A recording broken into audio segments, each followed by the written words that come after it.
ಆದ್ರೂ ರಾಯ್ ಮೇಡಮ್ ಈ ರೀತಿ ಡಿಸಿಷನ್ ತಗೋತಾರೆ ಅಂತ ನಾನು ಎಕ್ಸ್ಪೆಕ್ಟೇ ಮಾಡಿರ್ಲಿಲ್ಲ. ಸರ್, ನಾನು ಅವ್ರ ಪಿ ಆಗಿ ದಿನದ 24 ಗಂಟೆನೂ ಅವ್ರ ನೆರಳಿನ ರೂಪದಲ್ಲಿ ಜೊತೆಗಿದ್ರು ನನಗೆ ಎಕ್ಸ್ಪೆಕ್ಟ್ ಮಾಡಕ್ ಆಗ್ತಾ ಇಲ್ಲ. ಯಜಮಾನ ಯಜಮಾನ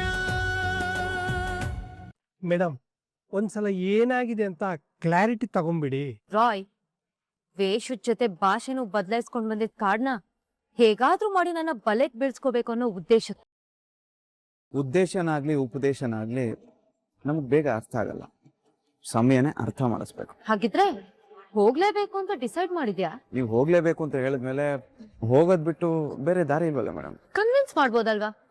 ಕಾರಣ ಕೊಡ್ಬೋದಲ್ವಾ? ಈ ಕಾಲನೇ ತಾನೇ ಎಲ್ರೂ ಕಾಲಲ್ಲಿ ಅದು ಅಂದ್ಮೇಲೆ ಅದು ಕ್ಲಾರಿಟಿ ಕೊಡೋದಕ್ಕೆ ಹೇಗ್ ತಾನೇ ಬರುತ್ತೆ ಮೇಡಮ್? ಏನು ಸಿಂಪತಿ ಕಾರ್ಡ್ ಪ್ಲೇ ಮಾಡೋದಕ್ಕೆ ನೋಡ್ತಿದ್ಯಾ? ಖಂಡಿತ ಇಲ್ಲ ಮೇಡಮ್.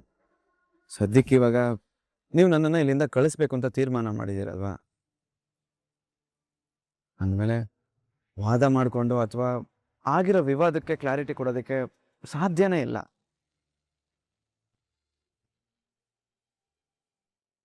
ನಾನೇನು ಬರ್ತೀನಿ ಮೇಡಮ್. ಸರ್, ಏನಾದ್ರೂ ಕನ್ವಿನ್ಸ್ ಮಾಡಿ ಇಲ್ಲಿ ಉಳ್ಕೊಳ್ಳೋ ದಾರಿ ನೋಡಿದ್ರೆ ನೀವು ಹೋಗೋದ್ರ ಬಗ್ಗೆನೇ ಯೋಚನೆ ಮಾಡ್ತಿದ್ದೀರಾ? ಬಾಯ್ ರಾಯ್. ಮೇಡಮ್, ಕೀಲ್ ಇಟ್ಟಿದ್ದೀನಿ. ಹಲೋ, ನಿನ್ ಪಾಡಿಗೆ ನೀನ್ ಹೊಟ್ರೆ ಇರೋ ಸಾಲನ ಯಾರ್ ತೀರಿಸ್ತಾರೆ? ಅಗ್ರಿಮೆಂಟ್ ಅಲ್ಲಿ ನಾನು ನಿಮ್ಮ ಹತ್ರನೇ ಕೆಲಸ ಮಾಡಿ ದುಡ್ದು ಸಾಲ ತೀರಿಸ್ಬೇಕು ಅಂತ ಇದೆ. ಮರ್ತೋಗಿದ್ದೀರಾ? ಸಾಲ ತೀರ್ಸ್ಬೇಕು ಅಂದ್ರೆ ದುಡಿಬೇಕಲ್ವಾ? ಅಂದ್ಮೇಲೆ ಕತೆ ಕಟ್ಟು, ಬಣ್ಣ ಹಚ್ಚಿನೋ, ಕನ್ವಿನ್ಸ್ ಮಾಡಿನೋ ಏನಾದ್ರೂ ಮಾಡಿ ಕೆಲಸ ಉಳಿಸ್ಕೊಳ್ಳೋ ಪ್ರಯತ್ನ ಮಾಡು. ಅದ್ ನನಗೆ ಬರಲ್ಲ ಮೇಡಮ್. ಇಷ್ಟು ದಿನ ಏನೇ ಮಾಡಿದ್ರು ಸಮರ್ಥನೆಗಳನ್ನ ಕೊಟ್ಕೊಂಡು, ಕೌಂಟರ್ಗಳನ್ನ ಹೊಡ್ಕೊಂಡು ಇಲ್ಲೇ ಉಳ್ಕೊಳ್ಳೋ ದಾರಿ ನೋಡ್ಕೋತಿದ್ದೆ. ಆದ್ರೆ ಈಗ ಯಾಕೆ ಸೈಲೆಂಟ್ ಆಗಿ ಹೋಗ್ತಿದ್ಯಾ ಅಂತ ಹೇಳ? ನೀನ್ ಏನೇ ಪ್ರಯತ್ನ ಮಾಡಿದ್ರು ನಾನ್ ನಿನ್ ಬುಟ್ಟಿಗ್ ಬೀಳಲ್ಲ ಅನ್ನೋದು ಕ್ಲಿಯರ್ ಆಗಿದೆ. ನಿನ್ ಪ್ಲಾನ್ ವರ್ಕೌಟ್ ಆಗಲ್ಲ ಅನ್ನೋದು ನಿನಗ ಅರ್ಥ ಆಗಿದೆ. ಹಾಗಾಗಿ ಇದ್ರೂ ಪ್ರಯೋಜನ ಅನ್ನೋ ಕಾರಣಕ್ಕೆ ಇರೋ ಸಾಲನ ತೀರಿಸ್ದೆ ಲಾಭ ಅಂತ ಹೇಳಿ ಬಿಟ್ಟು ಹೋಗ್ತಿದ್ಯಾ ಅಷ್ಟೇ ಅಲ್ವಾ? ಮಾತುಗಳಿಗೆ ಕಡಿವಾಣ ಹಾಕ್ಬೋದು, ಆದ್ರೆ ಆಲೋಚನೆಗಳಿಗಲ್ಲ. ನೀವೇನ್ ತಿಳ್ಕೊತೀರೋ ಅದೇ ಸತ್ಯ. ಅದು ನಿಮ್ ಪಾಯಿಂಟ್ ಆಫ್ ವ್ಯೂ ಅಲ್ಲಿ, ಆದ್ರೆ ವಾಸ್ತವ ಅದಲ್ಲ, ಬೇರೆನೆ. ನೀನ್ ಇಲ್ಲಿಗ್ ಬಂದಿರೋದು ನನ್ನನ್ನ ಇಂಪ್ರೆಸ್ ಮಾಡೋದಕ್ಕೆ ಅನ್ನೋದಂತೂ ಸತ್ಯ. ಹಾಗೆ ನಿನ್ ಪ್ರಯತ್ನಕ್ಕೆ ಯಶಸ್ಸು ಸಿಗಲ್ಲ ಅನ್ನೋದು ಅಷ್ಟೇ ಸತ್ಯ. ಹಾಗಂತೇಳಿ ನಿನ್ನ ಇಲ್ಲಿಂದ ಬಿಟ್ಕೊಡಲ್ಲ. ನೀನ್ ಇಲ್ಲಿಂದ ಹೋಗಿ ನಿನಗಿಷ್ಟ ಬಂದಂಗಿರೋದಕ್ಕೆ ನಾನ್ ಬಿಡಲ್ಲ. ಮೇಡಮ್, ಹಾಗಾದ್ರೆ ನಿಮ್ಮ ಕೊನೆ ತೀರ್ಮಾನ? ನೀನ್ ಇಲ್ಲೇ ಬಿದ್ದಿರ್ಬೇಕು.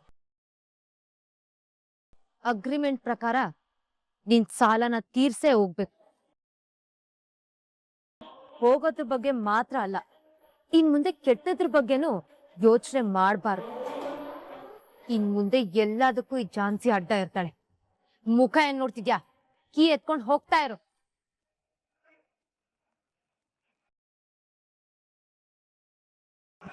Okay madam.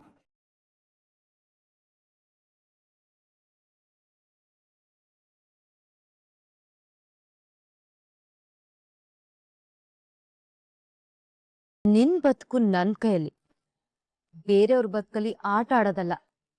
ಇಣುಕ್ ನೋಡೋದಕ್ಕೂ ಕೂಡ ನಾನು ಅವಕಾಶ ಮಾಡ್ಕೊಡೋದಿಲ್ಲ. ಅಸ್ಲಿ ಝಾನ್ಸಿ ಏನನ್ನೋದನ್ನ ತೋರಿಸ್ತೀನಿ. ಪಲ್ಲವಿ, ಇನ್ನು ಎಷ್ಟೊತ್ತು? ಸ್ವೀಟ್ ರೆಡಿ ಆಯ್ತಾ?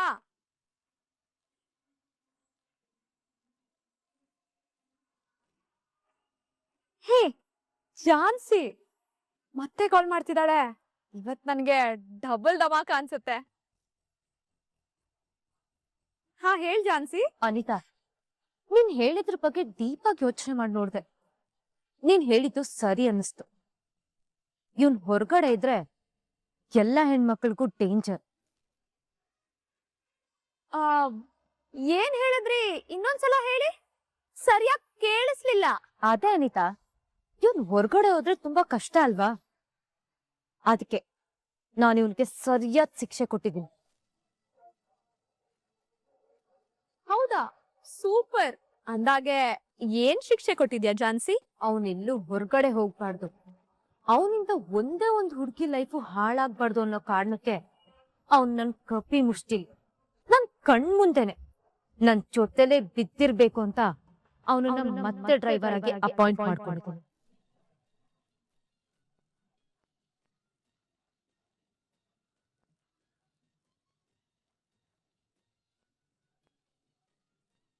ಇನ್ಮೇಲೆ ನೋಡ್ತಿರು, ಅವ್ನ್ ಯಾಕಾದ್ರೂ ಗಂಡು ಜಾತಿಲ್ ಹುಟ್ಟುದ್ನು ಅಂತ ಸಫರ್ ಮಾಡ್ಬೇಕು. ಆ ರೀತಿ ಮಾಡ್ತೀನಿ. ಇಲ್ಲಿವರೆಗೂ ಅವ್ನ್ ನೋಡಿದ್ ಝಾನ್ಸಿನೇ ಬೇರೆ, ಇನ್ ಮುಂದೆ ನೋಡೋದ್ ಝಾನ್ಸಿನೇ ಬೇರೆ. ಅಲ್ಲ ಝಾನ್ಸಿ, ಅದು ಡೋಂಟ್ ವರಿ ಅನಿತಾ, ಅವನಿಂದ ಯಾವ ಹೆಣ್ಣಿಗೂ ಅನ್ಯಾಯ ಆಗಲ್ಲ. ಅನ್ಯಾಯ ಆಗೋದಕ್ಕೆ ನಾನ್ ಬಿಡೋದು ಇಲ್ಲ. ಇವ್ನು ಹೊರಗಡೆ ಹೋದ್ರೆ ಏನ್ ಅಪಾಯ ಆಗತ್ತೆ ಅನ್ನೋದನ್ನ ಅರ್ಥ ಮಾಡ್ಸಿದಕ್ಕೆ ಥ್ಯಾಂಕ್ಸ್. ಇನ್ಮೇಲೆ ನೀನು ನಿಶ್ಚಿಂತೆಯಾಗಿರು. ಇವನನ್ನ ಹೇಗ್ ಆಟ ಆಡ್ಸ್ಬೇಕು ಅನ್ನೋದು ನನಗ್ ಗೊತ್ತು. ಆಟ ಆಡಿಸ್ತೀನಿ.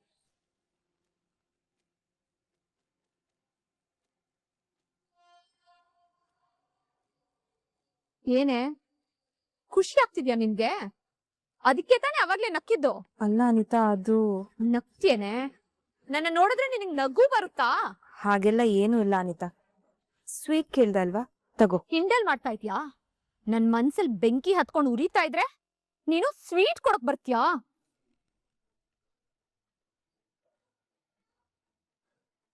ಕೇಳಿಸ್ಕೋ, ತುಂಬಾ ಖುಷಿ ಪಡೋದಕ್ ಹೋಗ್ಬೇಡ. ಅವ್ನ್ ಎಲ್ಲೇ ಇದ್ರು ಕೂಡ ಅವನನ್ನ ನೆಮ್ಮದಿಯಾಗಿರೋಕ್ ನಾನ್ ಬಿಡಲ್ಲ ಕಣೆ. ಅಷ್ಟೇ ಅಲ್ಲ, ನನ್ನ ಪರಿಸ್ಥಿತಿ ನೋಡಿ ನಗ್ತಾ ಇದ್ಯಾ ಅಲ್ವಾ, ನಿನ್ನನ್ನು ನಾನ್ ನೆಮ್ಮದಿಯಾಗಿರೋಕ್ ಬಿಡಲ್ಲ ಕಣೆ.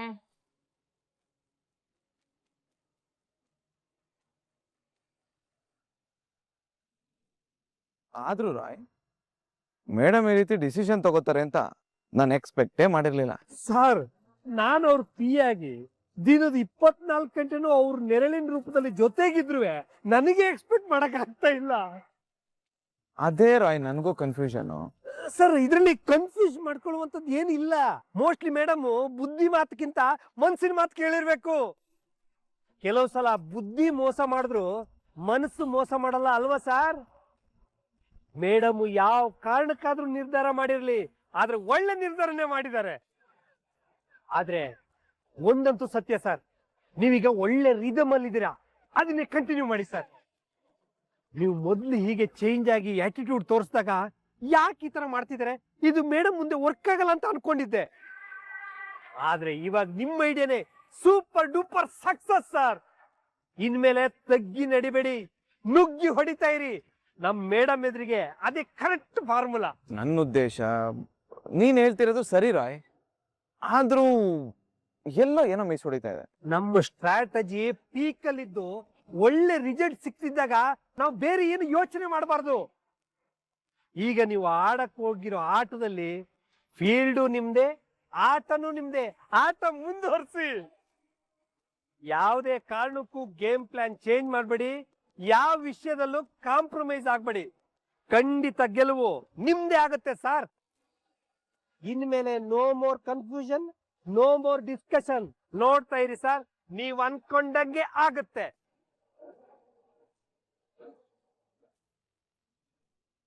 ಓಕೆ ಓಕೆ, ನೀವು ಅಲ್ಲಿಗೆ ಬಂದ್ಬಿಡಿ. ಜಾಗ ನೋಡಿದ್ರೆ ನಿಮ್ಗೂ ಪ್ಲಾನ್ ಮಾಡೋದಕ್ಕೆ ಈಸಿ ಆಗತ್ತೆ.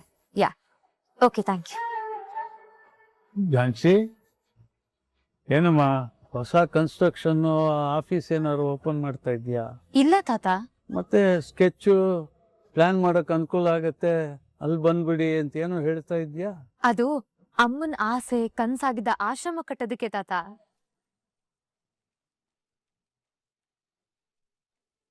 ಅವ್ರ ಹೆಸರಲ್ಲಿರೋ ಜಾಗದಲ್ಲಿ ಆಶ್ರಮ ಕಟ್ಟಬೇಕು, ಅದ್ರಿಂದ 100 ಜನಕ್ಕೆ ಆಶ್ರಯ ಸಿಕ್ಬೇಕು ಅನ್ನೋದು ಅಮ್ಮನ ಆಸೆ ಆಗಿತ್ತು ಅಲ್ವಾ ತಾತ? ಆಸೆ ಏನೋ ಆಗಿತ್ತಮ್ಮ, ಆದ್ರೆ ಯಾಕೋ ಏನೋ ಇವಾಗ ಬೇಡ ಅಂತ ನನಗನ್ನಿಸ್ತಾ ಇದೆ. ಬೇಡ ಅಂದ್ರೆ ಹೇಗ್ ತಾತ? ಅವ್ರಂತೂ ಜೀವಂತವಾಗಿಲ್ಲ. ಮಗಳಾಗಿ ಅವ್ರ ಕನ್ಸಿಗೆ ಜೀವ ತುಂಬಿಲ್ಲ ಅಂದ್ರೆ ಹೇಗೆ?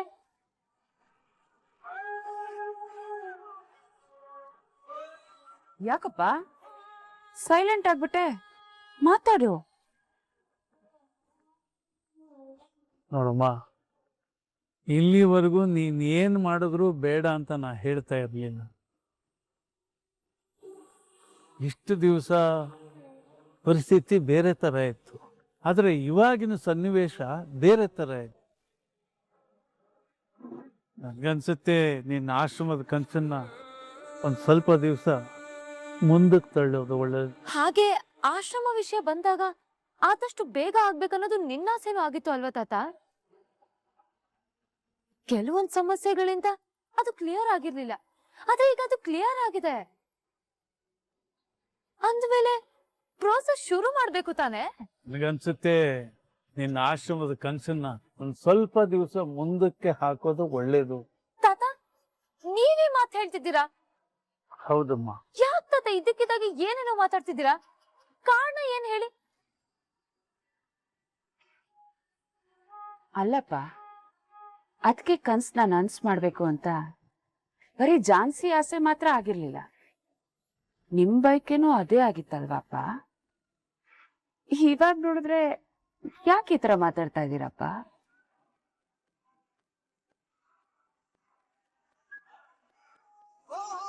ನಾನು ಬೇಡ ಅಂತ ಹೇಳಿದೀನಿ. ಬೇಡ ಅಂದ್ರೆ ಬೇಡ ಅಷ್ಟೇ. ಅದು ಯಾಕೆ ತಾತ?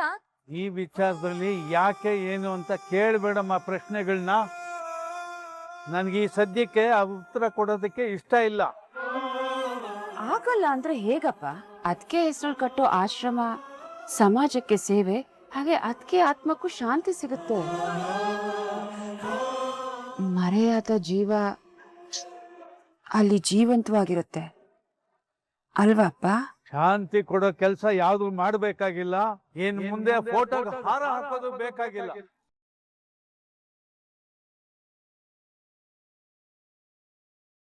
ಸತ್ತಿದ್ದಾಳೆ ಅನ್ನೋ ಕಾರಣಕ್ಕೆ ತಿಥಿ ಮಾಡೋ ಕೆಲಸ ಈ ರೀತಿ ಧರ್ಮಚಾರಿಗಳು ಯಾವ್ದು ಮಾಡೋದು ಬೇಕಾಗಿಲ್ಲ.